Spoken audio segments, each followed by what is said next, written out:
Good afternoon. Can folks hear me? It is so wonderful to have you all here. My name is Virginia Ahearn. I'm the board president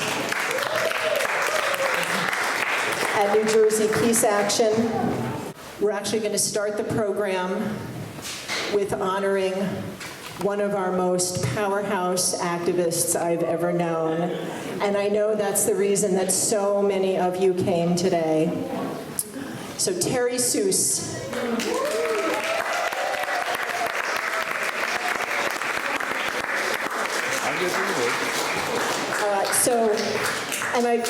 Not only am I the president of New Jersey Peace Action, I'm the president of the Terri Suess fan club. Terri's activism, I've never met someone as skilled and enthusiastic and committed. She started her work in the 70s on water issues in Newark, which Winifred will speak to in a moment. She worked for the Ironbound Community Corporation. Not really. She became active. I would love to keep talking, but we're trying to stick to our schedule. She became active with New Jersey Peace Action after 9/11 when she was bereft over the clamoring for invading Iraq. She came to and organized New Jersey Peace Action protests in Newark. She helped connect us with People's Organization for Progress. She helped with grassroots skills training sessions, teaching people how to lobby, communication skills. She has just done so much, and over the years, whether we've asked Terri, can you come and set up a table at 9 a.m. in the morning? Can you make phone calls? Can you help facilitate something? She is there doing it. And a little over a year ago, she and Kathy O'Leary started a vigil at the Delaney Hall Detention Center. It became Eyes on ICE, which is a coalition of many groups that keep immigrant detention visible and keep it and bring families who are coming to visit their family members who are detained, to offer them food, drinks, clothing, whatever they need. And that has turned into a 7-day-a-week ongoing presence. And lastly, she has just helped reactivate our Peace Site network. She will probably talk more about that. But she's reaching out to churches and congregations and houses of worship, bringing them into our work, doing presentations so that we can continue to build the movement in the faith community. So I'm now going to ask Winifred Victor Hines to come up and speak to Terri's activism in the early days. Good afternoon, everyone. And as you mentioned, my name is Winifred Victor Hines, and I currently live in Newark. And when I first moved to Newark, and I wasn't really involved in any activism, and then one day I heard that then Mayor Cory Booker was about to privatize the water. And then I came upon Terri. Lo and behold, she was one of the leaders who formed the Newark Water Group. And she was a force to be reckoned with. Like a bull in a china shop, But flattering, okay? A flattering way. And I just love the way she organized people. She didn't go and be really aggressive, but she was always on top of people, welcoming them, trying to entice them, to get them excited about what it could be like if the community was involved. And I love that about her passion, and then also her creativity, the way she got people involved in activism. And so I was always in awe about that, and I would observe her, and I learned so much about her because, we had different styles, but yet we complemented each other, right? Just like her and Jean. Well, we call her Jean, right? Complement each other. And I got a chance to meet Jean also. And, so we not only learned a lot during the Newark Water Group, but it was like this wonderful, magical moment, and we won, by the way. We stopped Breay Bolton from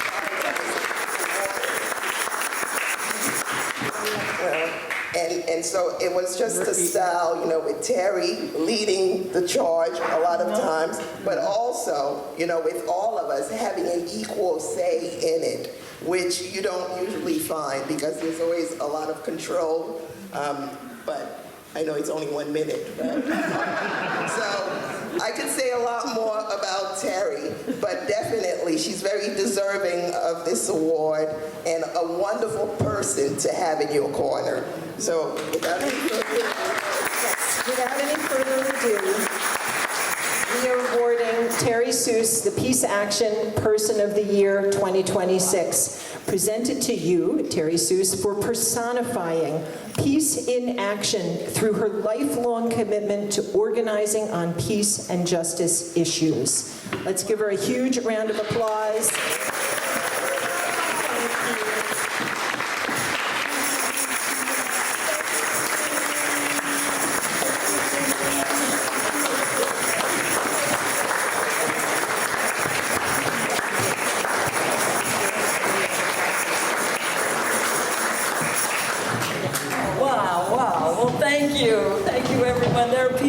Room I've known for 50 years, and a few people I've known for 5 months.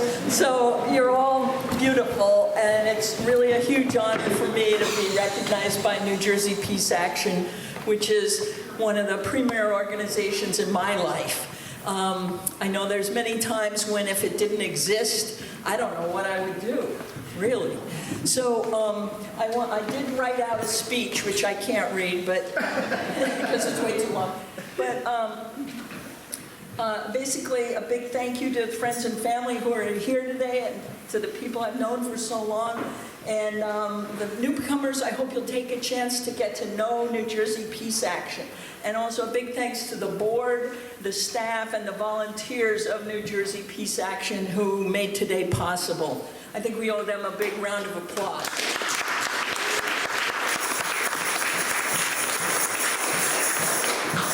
So this award really, this year is in recognition of our many immigrant neighbors who have been harassed and tormented and treated horribly across New Jersey and across the United States.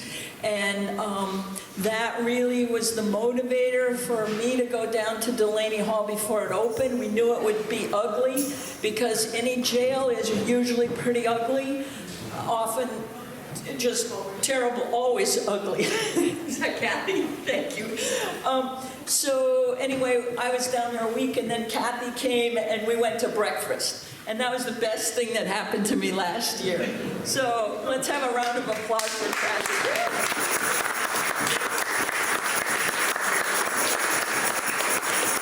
Kathy O'Leary's been at this for 15 years or 20, Kathy? You know. Yeah, a long, long time. And I met her because she was engaged in a big battle to get the immigrants out of our county jails. And that actually happened. So that was a big victory. Before Delaney Hall opened, we only had 300 beds in all of northern New Jersey for immigrants, so they weren't arresting them. But Delaney Hall has room for 1,100. Yeah, and they've had 800 or 900 in there at a time, and they've rolled through. So I've heard anywhere from 13,000 to 15,000, probably by now 20,000 people in the New York and New Jersey area have been locked up somewhere. So this is a very traumatic experience. It's not only bad for the individuals, it's horrible for their families. Often they're the breadwinners. And it's also horrible for the communities because the communities have shops that they rely on people to come to, and right now they're not able to, they're terrified, right? So we have a lot of work yet to do. The beautiful thing is that people from across New Jersey, many of you in this room and many, many, many others, have come to Delaney Hall on a daily basis at the end of April, it'll be 1 year. So that's 365 days. There have been eyes on Delaney Hall. People have refused to look away. And that sounds like a pretty simple thing, and that sounds like a pretty beautiful peace vigil thing, which it is, but what that does is bearing witness, and from that comes action, because we found out how bad the conditions are inside. We've met the families of the detainees, we've met the detainees, we write to them, many people visit them.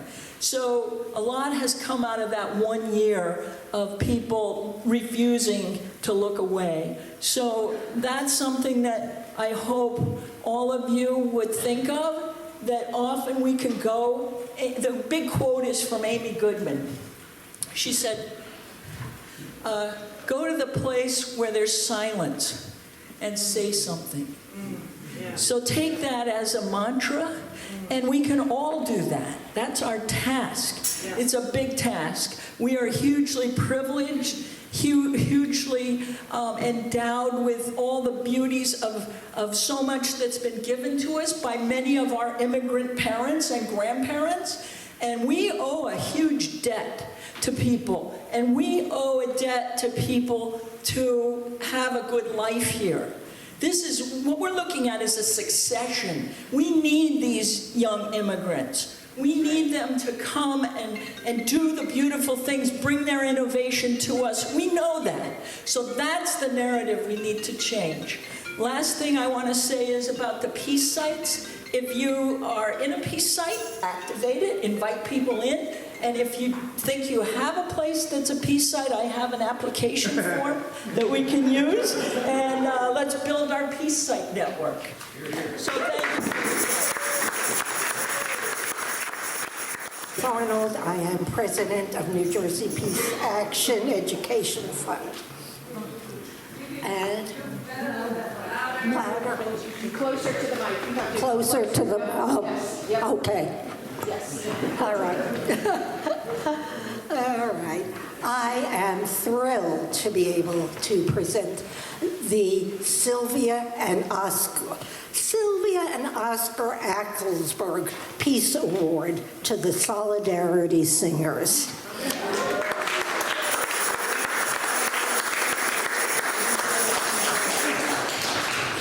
The Solidarity Singers of the State Industrial Union Council have been singing for over 30 years together for progressive organizations throughout New Jersey, including New Jersey Peace Action. Their repertoire includes pro-labor, anti-fascist, anti-war, environmental, and civil rights songs. They have sung many times for NJPA, as I said, for our events, and we are proud to award them the Sylvia and Oscar Ackelsberg Award, which they so richly deserve. And they are now going to perform songs for us, and I know you're going to love it. Okay. Oh, I have to read the award. I haven't read the award yet. It says, New Jersey Peace Action honors the Solidarity Singers of the New Jersey Industrial Union Council with the Sylvia and Oscar Ackelsberg Peace Award for their many years of unifying people through song, fostering solidarity and peace. So, this is for you.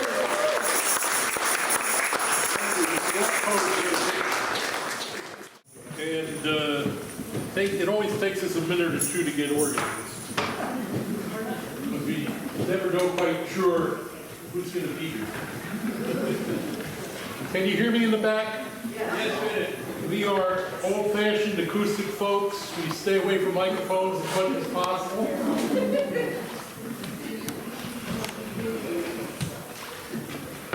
We believe in the power of human voices raised together and people working together.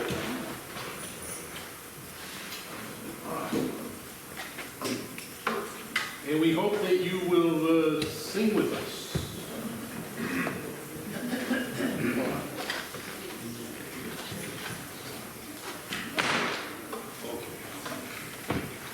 First song is called Gonna Take Us All. repeat a chorus which has that quite a bit, which you may catch on to.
Now this is one that we want you all to sing with us, at least in part. And one of the reasons we're singing it is to help honor Terri Suess and the wonderful work she's been doing. It's called Let My People Stay. It's based on Go Down Moses with Let My People Go. Right? And that's a refrain a lot, which you can sing, you know, let my people stay. Wherever you would sing, let my people go, that's where it comes up. But then the main thing is, when we get to the chorus, we're going to sing No Ice. We want you to shout back, No Ice. And then we're going to sing No Band. We want you to shout back, No Band. Then if you're good, you can sing the rest of the chorus, which is welcome all with love each day. Take a stand throughout the land. Let my people stay. We'll start with the verse.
All right, we're going to end with one of Pete Seeger's best songs, I think.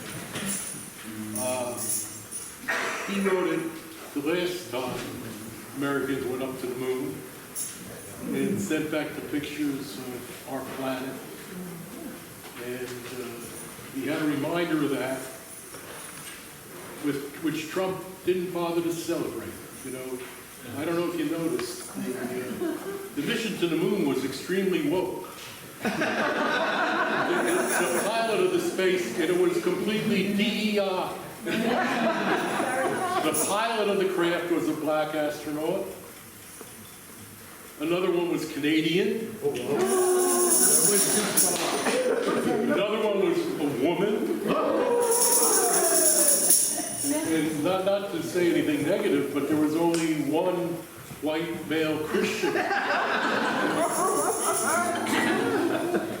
But he was too busy starting a war in Iran to celebrate their protest. Also, the things that they beam back, their messages to Earth and their daily messages, if you listen to them, they were all things that, you know, it's so wonderful to see how small and dependent we all must be on ourselves to preserve this beautiful planet. You know, you could see why Trump is cutting all the money to NASA and the National Atmospheric and Space Program so that Elon Musk can run it. We know how much he cares about humanity. Anyone who doesn't have at least half $1 billion, I don't think he notices. Okay, but this is my rainbow race.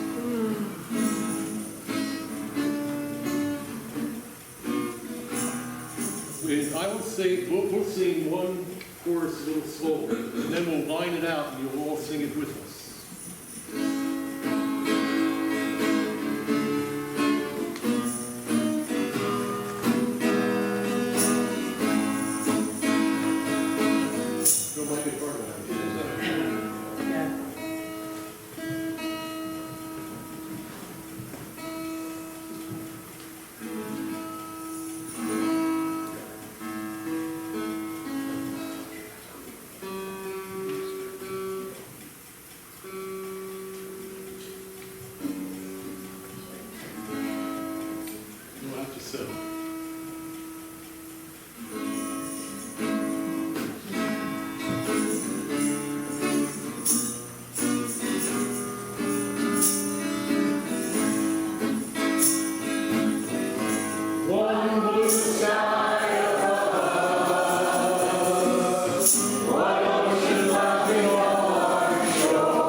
if I could just take a moment and introduce everybody who's here with us today. We have Diane Beanie, Karen Stefanski, Linda Powell, David Caleb, Lisa Novensky. And by the way, Karen Stefanski and I, we're the only three here today who go back all the way to December 1995. When we began. We have another old farmers up here. John Konecki. Mark Ferrante. Ted Glick. Paul Rosen. Neil Diener? No. Vicky Diener. Chuck Carter. And Nancy Zach.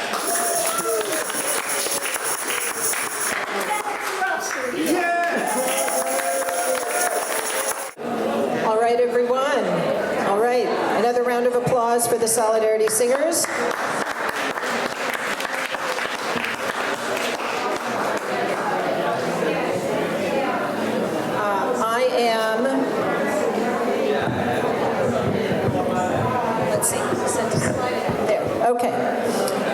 So I am back here to talk about the work upcoming for New Jersey Peace Action and all the challenges ahead of us.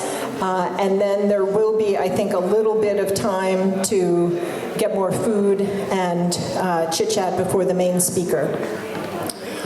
So I do want to start out by asking how many people are here for the first time? We have first-timers. Wonderful.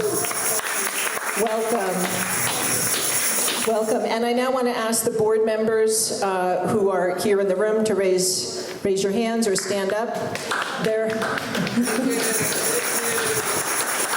are 5 of us. We have a part-time office manager. We have a small group of committed activists who help with things. And yeah, we do a whole lot, and I'm going to run down that list. But I do, the big broad picture for new folks is to remind people that we are part of a national organization. So when I talk about these campaigns and things that we're doing in New Jersey, they are happening all across the country with Peace Action chapters. And I actually want to take a moment to say hello to Sally and David Jones, who are here from Peace Action New York State.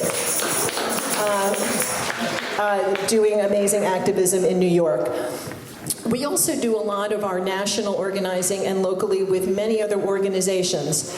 The National Iranian American Council, Vets for Peace. I knew I was going to start forgetting them. CARE, POP, many others that when we work on these campaigns, we are working in coalition. And the work we do focuses on nuclear abolition and on all things related to anti-militarism. We do this through grassroots lobby visits with our elected officials, through tabling at street fairs and festivals, where we reach thousands of people. We have 4 weekly peace vigils: Montclair, Teaneck, Leonia, Morristown. The Rahway Plainfield Quakers have one monthly. I think the Montclair Quakers have one monthly. And so that's just a little backdrop of all of the activism around the country and around us. I'm going to start with the war in Iran, which is insanity. We have been sending out emails nonstop, some you may have noticed, about the war powers resolutions. They continue to keep introducing them, and so we thank all of you who are making calls and putting pressure on. The other many issues with Iran, but one of the other ones is that it just ups the ante around nuclear weapons, which I will come back to in a moment. So Iran war, you will be hearing more about actions, about lobbying on that. The genocide in Gaza is ongoing. And there was a little crack of hope last week when the vote on, people know about the bulldozers, the vote on the selling bulldozers to Israel, right, which they're going to would use to destroy homes in the West Bank and Gaza, and that was voted down. Now, Senator Booker, for the first time ever, voted against some sort of aid to Israel. Now, that is from grassroots pressure. We don't have any illusions that he's become a peacenik. He's a self-serving egotist. Elected officials are responding to the pressure, and I would love nothing more, and I'm sure you share in this, than to back him so far into a corner that he has no choice but to start voting against weapon sales to Israel. We've got him partway there. We must keep going.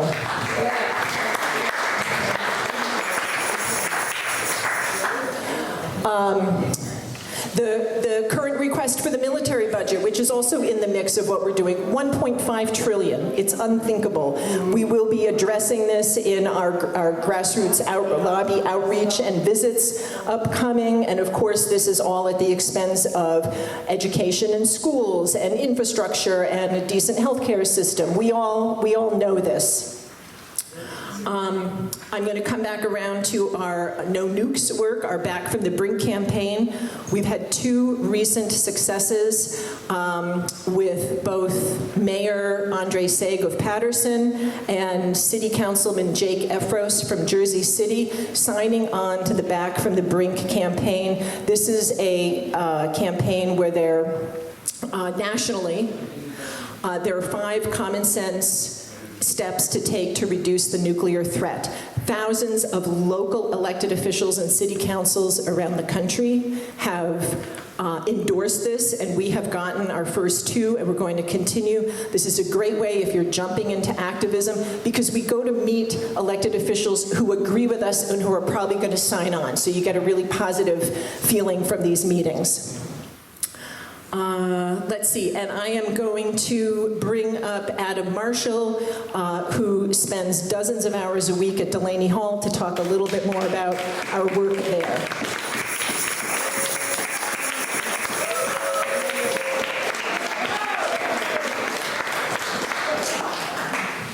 Hello, everyone. My name is Adam Marshall. I'm a veteran and a member of New Jersey Peace Action. I have an address for you guys to commit to memory.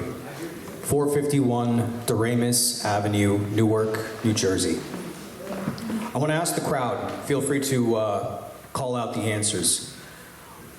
When you close your eyes and you think about what a concentration camp looks like, what are some of the images that pop up in your mind?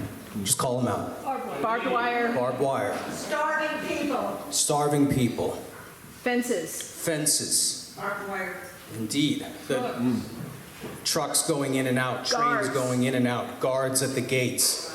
Overcrowding. Overcrowding. Overcrowding. These are all great answers. Now, what are some of the things that you know, based on your understanding of history, that go on inside concentration camps? Sickness, disease, torture, abuse. Neglect. Bear all of these criteria in mind. Just take a short drive over to that address, 451 Doremus Avenue, and see for yourself. It's an intentionally long and arduous ride. It's not easy to get to. It's in an industrial area. If you're trying to take the bus there, you'll take the most Kafka-esque bus in New Jersey, the 25. It's got 4 rotating endpoints. I won't get it. Anyway, see for yourself. See if these criteria that we talked about fit the bill. This address is for Delaney Hall Detention Center, a private incarceration facility run by Geo Group under contract from ICE. This is a contract of $1.02 billion that did not help to pay for your groceries, that did not give you access to medicine, that did not provide you jobs or education. Instead, we get $1.02 billion and 1,100 beds where black and brown and immigrant bodies are wrongfully imprisoned, beaten, left to sleep without blankets, fed frozen and rotten food, sexually assaulted, and in the case of John Wilson Brutus, murdered. Mr. Brutus was a migrant from Haiti who lived a difficult life in Irvington, New Jersey, where he often slept in the rough near Elizabeth Street. In a fair society, he would have gone to a facility where $1.02 billion would have given assistance to the down and out. Instead, he went to 451 Doremus Avenue, where his life was taken, and the spurious claim that he died of natural causes was put forth. He was 41 years old. There was no natural causes about that. That's right, that's right. So just outside the facility, Geo Group has also made the decision to make the outdoors their waiting area, wishing for anyone that is trying to visit their loved ones to be subjected to all of the elements. This is one of the most unhealthy industrial zones in the state, if not the country.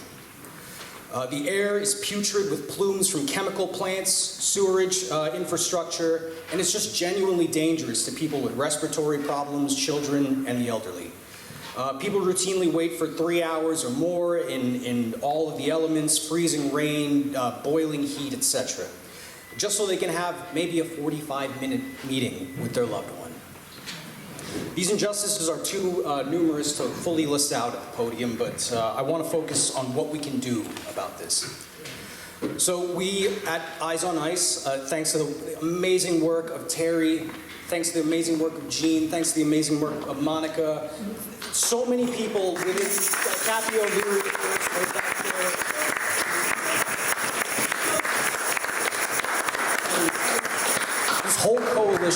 this whole coalition, let me list out some of the organizations. Again, this is not the full list, but POP, Pax Christi, Action 21, First Friends, DSA, COSECHA, Peace Action, Peace Works, so many others. Union members, teachers, priests, rabbis, imams, lawyers, veterans, nurses, just regular people who want to fix this. We're known as Eyes on Ice.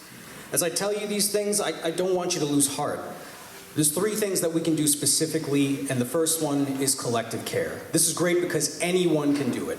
We have members from New Jersey nursing homes that have been knitting scarves and hats to keep visitors warm. We've been having people bring out food and drink for people online. We have people drive supplies to and from site, people who drive people to and from their appointments.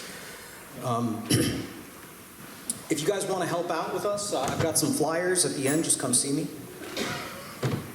And the second thing that we can do to help out is bearing witness.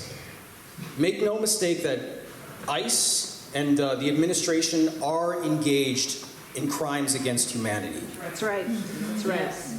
In the future, if you go to Delaney Hall and you bear witness to what you see, make good notes, take photos. There's going to be a concerted attempt to say this never happened. And we will not let that happen. That's right.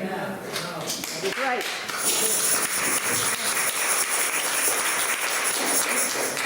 So the third thing to do is to direct action and political engagement. Let no politician who fails to protect our immigrant friends and neighbors have any peace. Let no business that colludes with these criminals have your patronage. Let no neighborhood be invaded by ICE unless they're met with an angry crowd that tells them they are not welcome to harm our neighbors. Lastly, one more specific request. If you guys know anyone that would be interested to volunteer as a nurse, EMT, medical instructor, basically just anyone that would have a specific experience with treating dehydration, heat injuries, and the various kinds of things that we're going to be facing this summer. Again, thank you all for your time. Thank you. Thank you, Adam. Thank you so much to everyone who spends time at Delaney Hall. 2 or 3 other very quick things. For people here in Representative Poe's district, are there folks here, if you can raise your hand? She's been very slow to give us meetings, and so we are going to stay on top of her. I know we're way behind, so the thing that I will leave you all with is that To my white brothers and sisters here today, part of our work, part of my challenge for me in my activism is to address white privilege and our relationship with the power structure so that we can become better activists. The movement is stronger when we do this. Terri spoke to it a little bit, and so I just encourage everyone to engage in that investigation. There are other little cracks of hope. New Jersey Peace Action is not allowed to endorse candidates. Okay, not allowed, but we can be very happy about Congresswoman-elect Ana Lilia Mejia. And we can be very happy that Viktor Orban is out. Ana Lilia is in, Orban is out. And I leave you with that.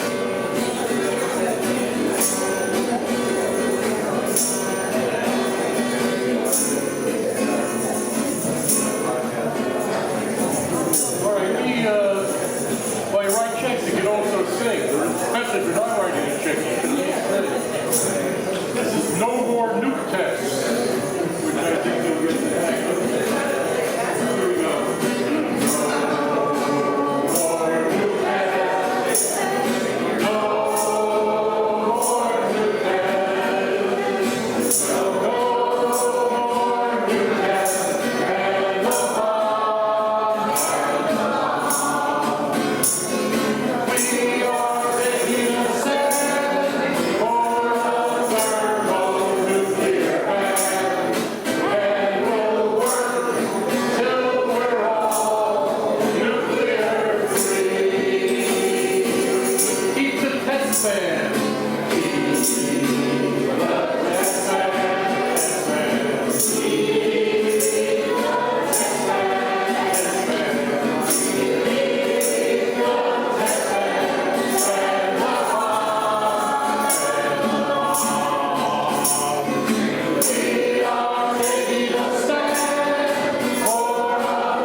everybody. Good afternoon.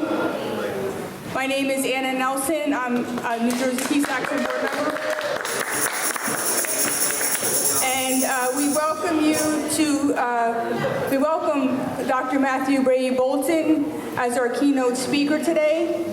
Dr. Bolton was part of the team from the International Campaign to Abolish Nuclear Weapons, ICAN, that won the Nobel Peace Prize in 2017 for its work to draw attention to the catastrophic humanitarian consequences of any use of nuclear weapons and for its groundbreaking efforts to achieve a treaty-based prohibition of such weapons. This treaty is a treaty on the prohibition of nuclear weapons, the TPNW, or the Nuclear Weapons Ban Treaty, the first legally binding international agreement to comprehensively prohibit nuclear weapons with the goal of their total elimination. It was entered into force on January 22nd, 2021. The team focused on the damaging humanitarian and environmental impacts of nuclear weapons, including the effects of nuclear testing. A professor of political science at Pace University, Dr. Bolton co-directs the International Disarmament Institute at Pace with his wife, Dr. Emily Welty, also a professor at Pace and fellow ICAN team member. His work has also addressed the humanitarian impact of landmines and cluster munitions, as well as communities affected by nuclear weapons internationally and in New York City. In 2023, Dr. Bolton was appointed to New York City's newly formed Nuclear Weapons Free Zone Advisory Committee. He is also author of several books on landmines and disarmament. Now we would like to present the Dorothy Eldridge Peacemaker Award to Dr. Bolton.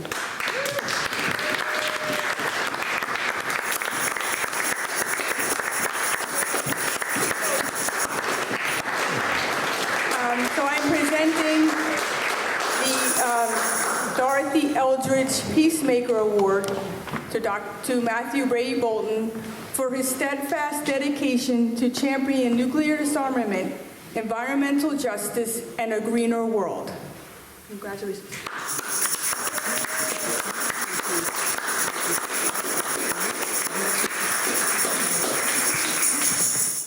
All right, thank you so much for having me here, and I'm extraordinarily grateful and so inspired to be among you, both in reading the program here and understanding all the good work that you're doing, and then hearing all the other people who have been up here, the music, the radicalism, the witness, the insistence on being heard. All of these things, I feel very grateful to be among people who are making sure that our decision makers stay accountable and connecting peace and social justice issues in such creative and thoughtful ways. And so I'm so happy and grateful for this award, but also just to be among you in community. And my topic for today is about dreaming, about greenness, and about justice. And in that mind, I feel so excited about this cover. I hear this, the artist might be among you. No, he couldn't make it. But that's great. Nonetheless, the art is here. So this is a beautiful illustration, I think, of some themes that I want to talk about.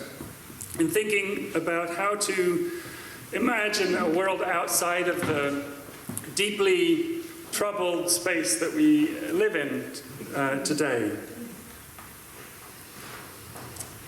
Traditional nuclear weapons policy making and sometimes activism in this country, as well as others, has often focused on a kind of future point that is disconnected from the grounded reality of what nuclear weapons have already done.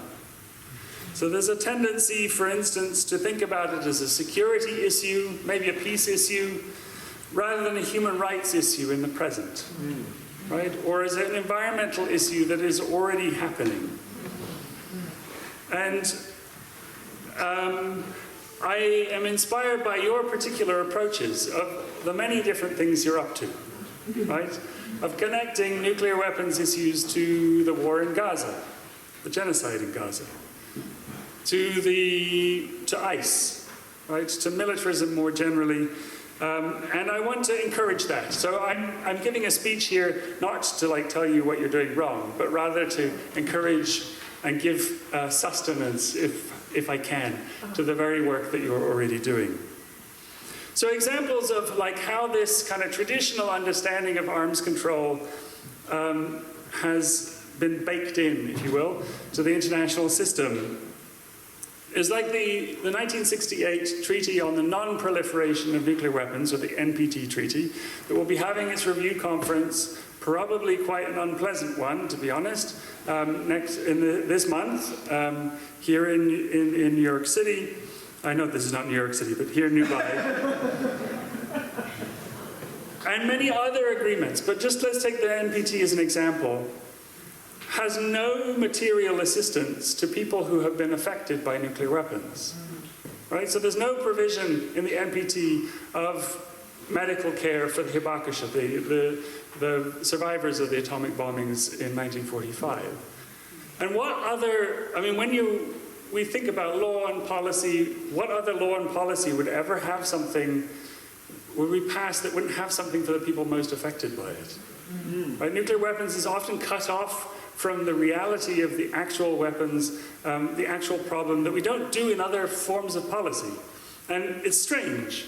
Another example, in 1996, so you could say that was in the 60s, maybe the 60s were different, right? But 1996, the Comprehensive Nuclear Test Ban Treaty, right?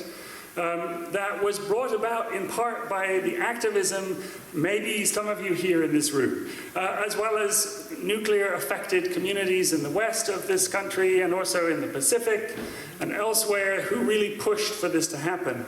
It has no provisions whatsoever to help communities that were on the front lines of nuclear testing. The veterans who were part of it, right? The people who have had to clean up the mess. There's nothing in the treaty for them. It is just simply, and this is not to say that it's a bad treaty, I think it's quite useful. It bans nuclear testing comprehensively, and I think at this particular moment it's a useful treaty to remember. Yes. However, why does it not include anything for those who are most affected? It's strange. But I think the function of this is that it turns nuclear weapons into an esoteric interest. You may have already experienced this if you've been part of peace action, that it can be quite hard to talk about nuclear weapons with ordinary people, quote unquote, right? People don't feel a sense of connection to it. It seems something far off, something distant, something strange, something kind of Dr. Strangelove, if they have that reference at all. Maybe something that's about video games. But it feels like a future-oriented, oddball topic. Right, full of jargon, full of expert language that's disconnected from people's deeply lived reality on a day-to-day basis. And I think that's not, I'm not a conspiratorial person, but I don't think it's not on purpose, right, to disconnect people from a sense of what these things can do to us. And part of this, I think, is also, and there's a risk, even in the anti-nuclear movement, of depicting nuclear weapons as an apocalyptic threat, right? A threat of the future, a threat of this horrifying vision of what they could do to us. And I'm not saying that that isn't true. It is possible, right? When we talk about things like nuclear famine, I think that the scientists tell me that could happen, right, if there was a nuclear exchange. However, I think the impact of that is it really is disempowering to people. People don't want to think about that. I don't want to think about that, right? And it feels, when I've been in rooms where the kind of effects of a future use of nuclear weapons are discussed, people just are sad and really disempowered. And they walk out of the room being like, well, that was depressing, right? And they don't want to do anything about it. Right? Because they want to do something where they feel a sense of agency, a sense of hope, a sense of engagement. And I don't think people, that feeling is not wrong, actually, I think, even though it's frustrating for those of us who work on these issues.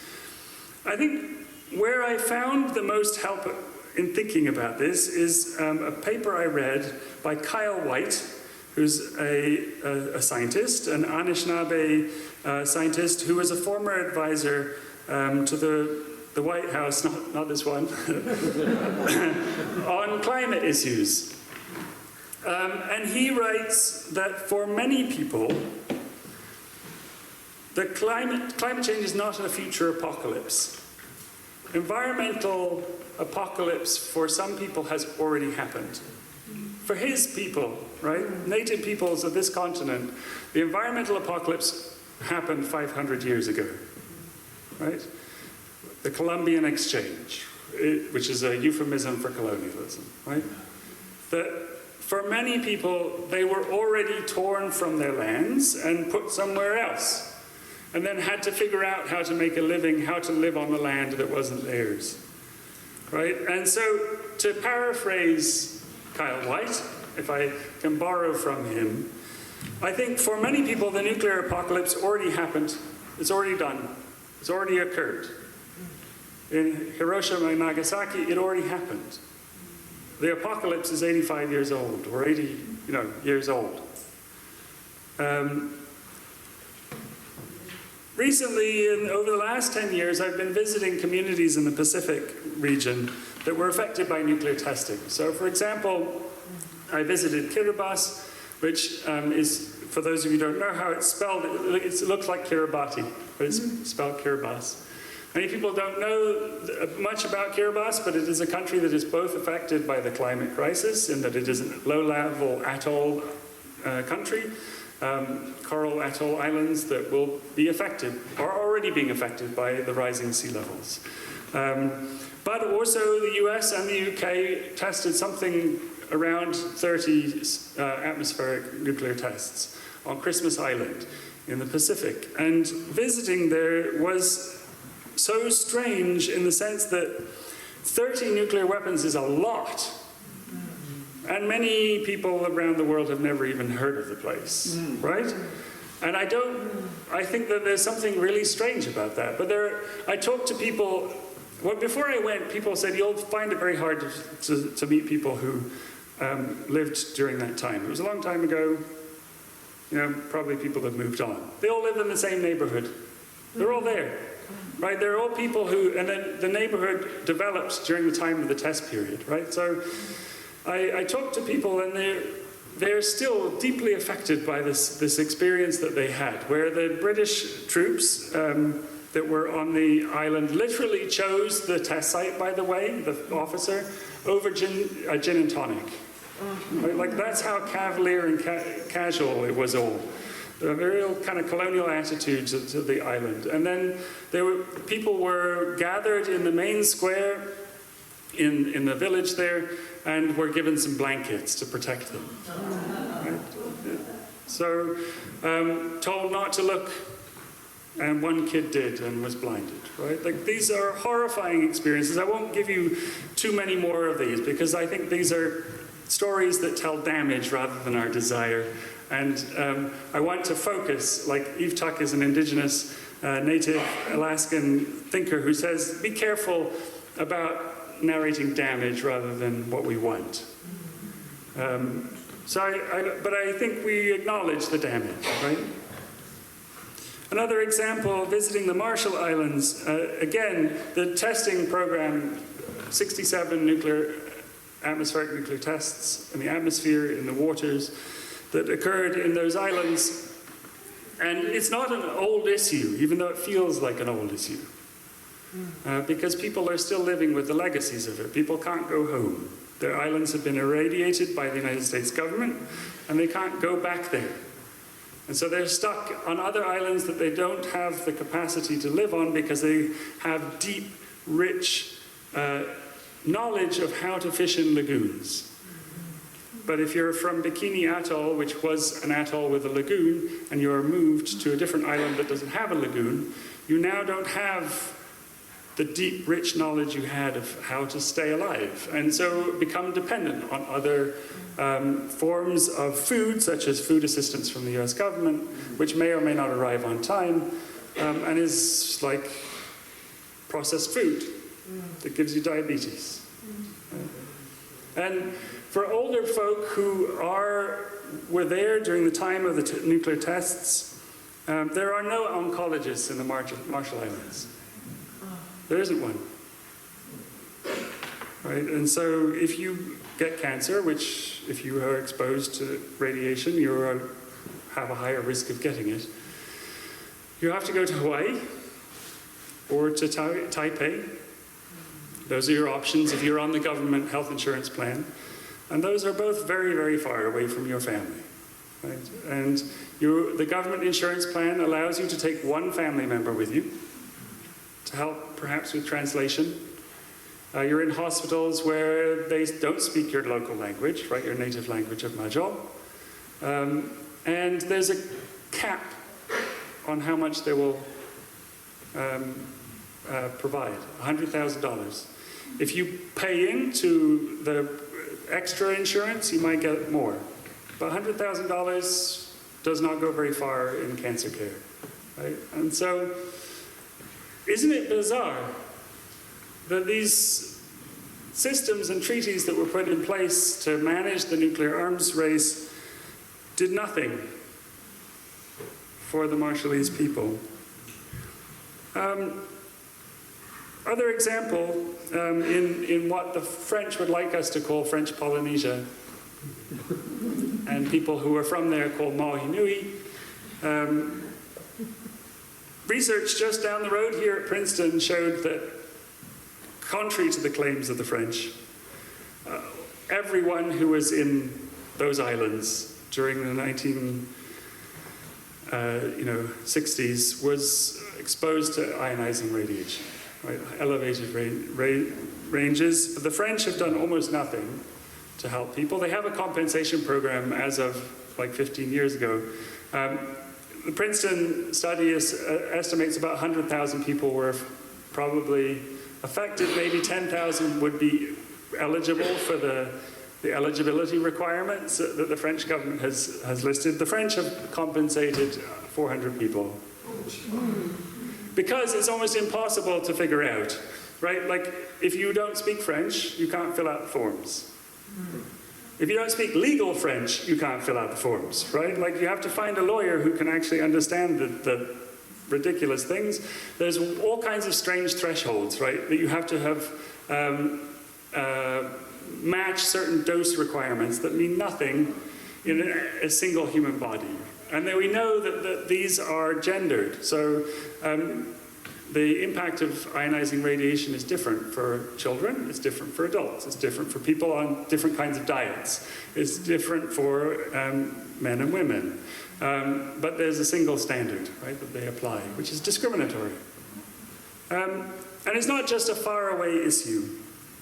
The extensive stationing of nuclear weapons and mining and milling and machining extends the kind of skein of connections to our backyard, right? So there is a site associated with the Manhattan Project that's still being cleaned up in Deepwater, New Jersey, near the Delaware Memorial Bridge, right? There recently did finish cleaning up a missile site, the Beaumont missile site at McGuire Air Force Base, that was a missile caught on fire, right? And scattered plutonium across that missile base. It was cleared up, apparently.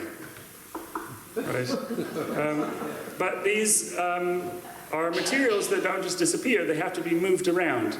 And often we see with cleanup efforts, they get moved to more marginalized places.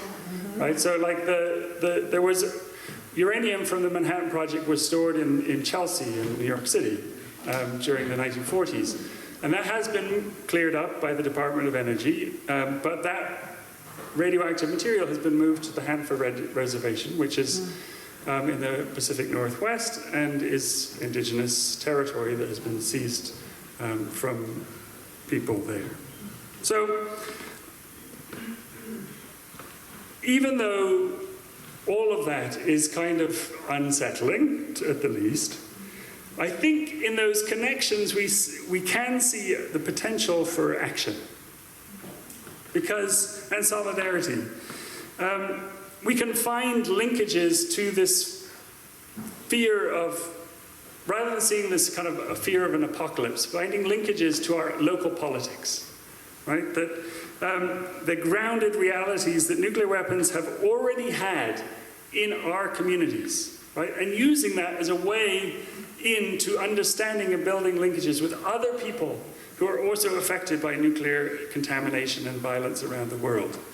And one way to do that is to see it as a kind of environmental justice concern that I think the Treaty on the Prohibition of Nuclear Weapons that you heard a little bit about can help us do. Because it's negotiated at the UN in 2017. It includes provisions on victim assistance and environmental remediation. And so that is a different element of this treaty from other ones. My frustration is that there's not been a lot of that done yet, but it's there. And it forms a kind of basis on which we can try to connect with others. And the more time I've spent in communities affected by nuclear weapons, they've challenged me not to see them as victims, because they actually have much to teach us about how to survive and resist this nuclear age. We can learn from engagement and support with people who are most affected. And I'm looking at the time, just making sure, but I do have a diversion, a tangent, brief, about bears. Yes, you heard me correctly.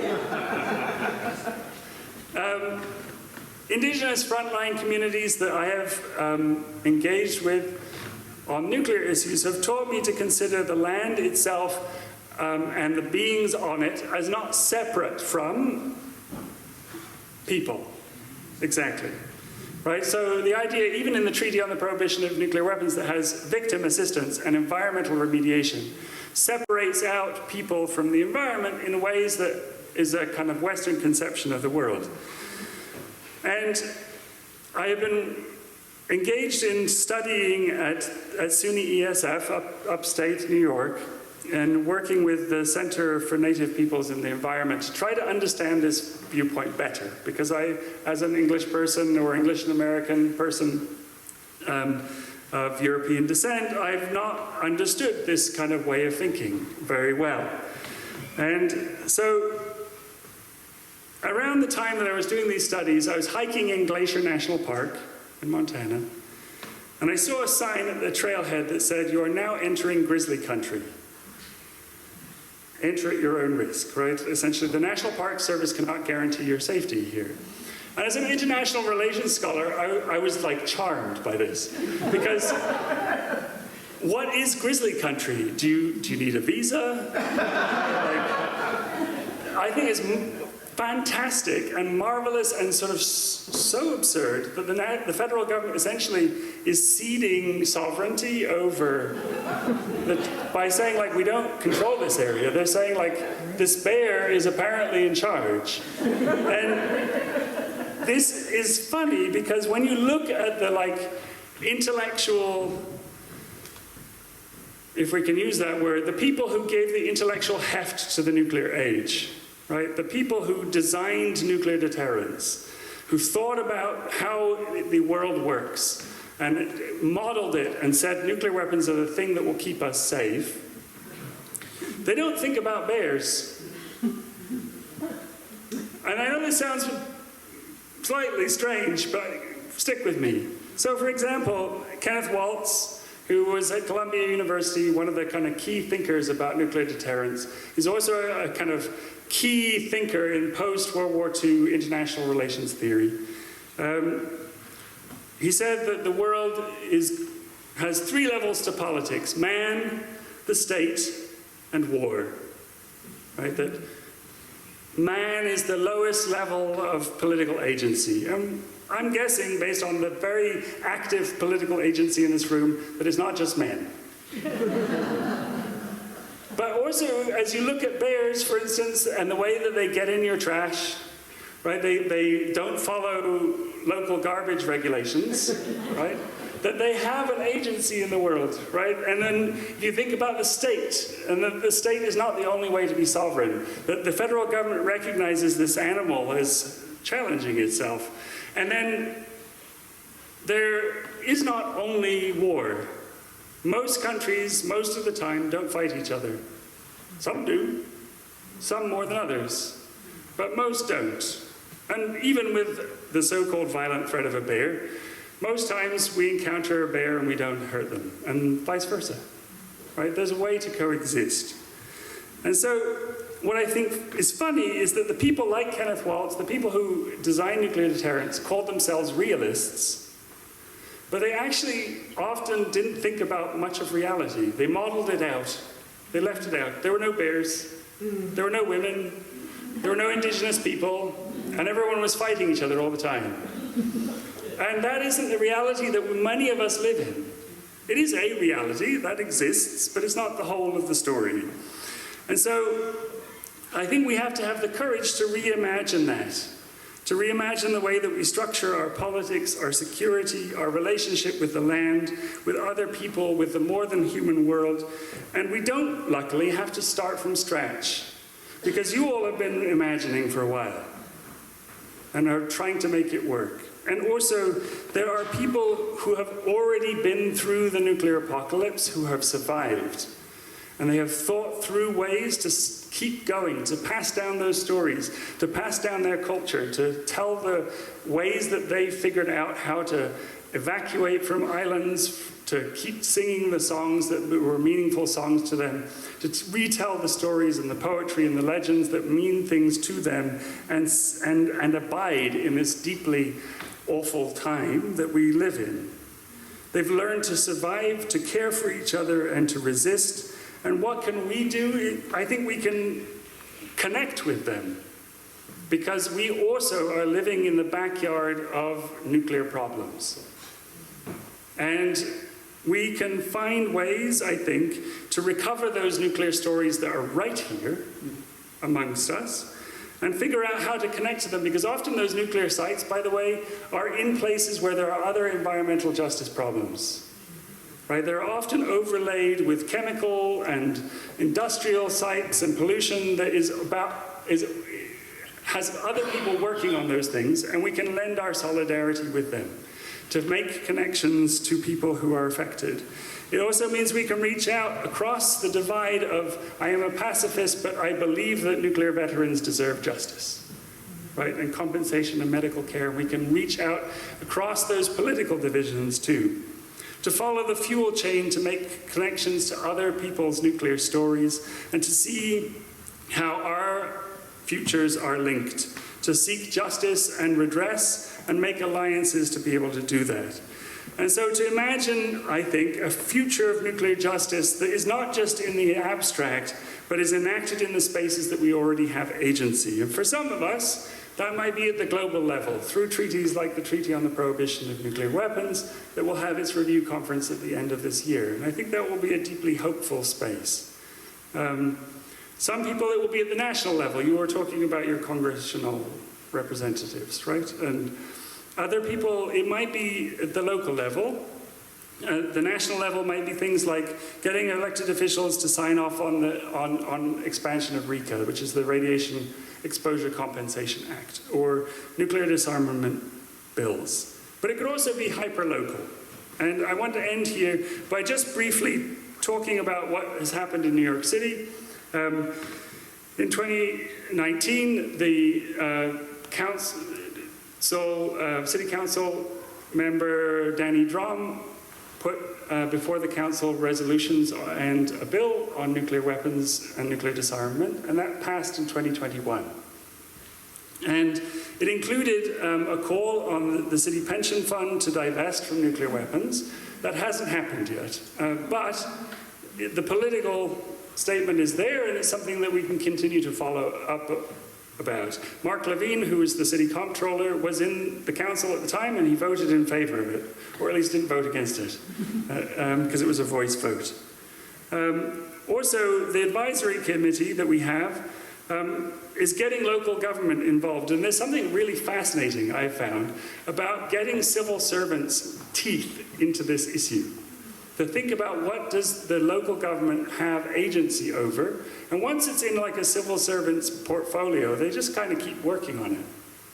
And it's really fascinating to see to sit at a table with people from the health department, people from the fire department, people who are emergency planners, and talk about how do we keep New York City free of nuclear weapons.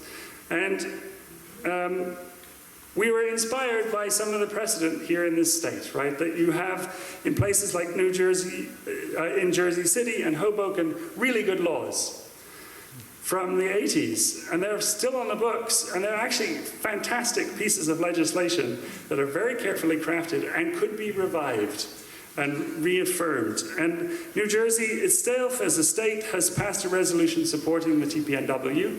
And so I want you to think about how can you invigorate these kinds of action at the local level and beyond. So thank you very much for taking time to listen to me. I'm deeply impressed and inspired by all the work that you're doing, and all the very best. And you have my solidarity. Much courage to you.